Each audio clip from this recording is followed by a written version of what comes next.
তো hi friend, সবাই কেমন আছো? আশা করি তোমরা সবাই ভালো আছো। আমিও খুব ভালো আছি। আবারও আমার ছোটো মিনি ব্লগে তোমাদের ওয়েলকাম জানাই। তো ফার্স্টে তো তোমাদের আমি এই ভিডিওটা স্টার্ট করছি সন্ধ্যার দিক থেকে, কারণ আমার একটু কাজ ছিল, যার জন্য আমরা একটু চারটা গেছিলাম। তো কাজটা কি সম্পূর্ণ দেখাবো, তোমাদের সাথে শেয়ারও করব। তো এখান থেকে ফার্স্টে তো আমরা গাড়িতে তেল ছিল না, গাড়িতে তেল ভরে নিলাম। তারপর আমি আর দিদি চলে গেলাম একটু চারটার থেকে আমার একটা দিদি বাড়ি কাজ ছিল। তো আমরা গেছিলাম সোমাদিদের বাড়ি।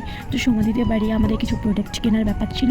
আর কালকে তোমাদের সাথে আমি একটা জিনিস শেয়ার করবো, সেটা তো সিক্রেট, সেটা তোমাদের আমি বলতে পারবো না। তো এখান থেকে দেখো ফ্রেন্ডস, আমি স্নান টান করে আমি আর দিদি বেরিয়ে গেছিলাম। আর স্নানটা আমি আজকে দেরিতেই করেছি, যেহেতু আমরা সন্ধ্যার দিকে বেরিয়েছি, তার কিছুক্ষণ আগে স্নানটা করেছি আর চুলটা ভেজা। তো এখানে তো ফার্স্টে চারটায় আমরা দুজনে খিদে পাচ্ছিলো। তো আমরা দুজন ফার্স্টে তো ফুচকা খেয়ে নিলাম। তো ফার্স্টে ফুচকা খাওয়ার পরে তারপর আমরা দিদি বাড়ি যাবো বলে দিদির জন্য আমরা কিছু সিঙ্গারা, আর এই জায়গায় সিঙ্গারা কিন্তু 3 টাকা করে পিস, এটা দিদি বাড়ির পাশেই ছিল। তো আমরা এখান থেকে 10টা সিঙ্গারা নিয়ে নিলাম, প্লাস একটা কোল্ড ড্রিঙ্কস নিয়ে নিলাম। নিয়ে আমরা চলে গেলাম একদম সোজা সোমাদিদের বাড়িতে। এখানে তোমরা দেখতে পাচ্ছ বন্ধুরা, আমি দিদিদের বাড়ি চলে এসেছি। আর দিদির সাথে এখন আমরা কাজ বিষয় নিয়ে একটু আলোচনা করছিলাম, আর আমি কিছু ভিডিও করছিলাম, সেই ভিডিওগুলো তোমাদের সাথে নিশ্চয়ই শেয়ার করবো।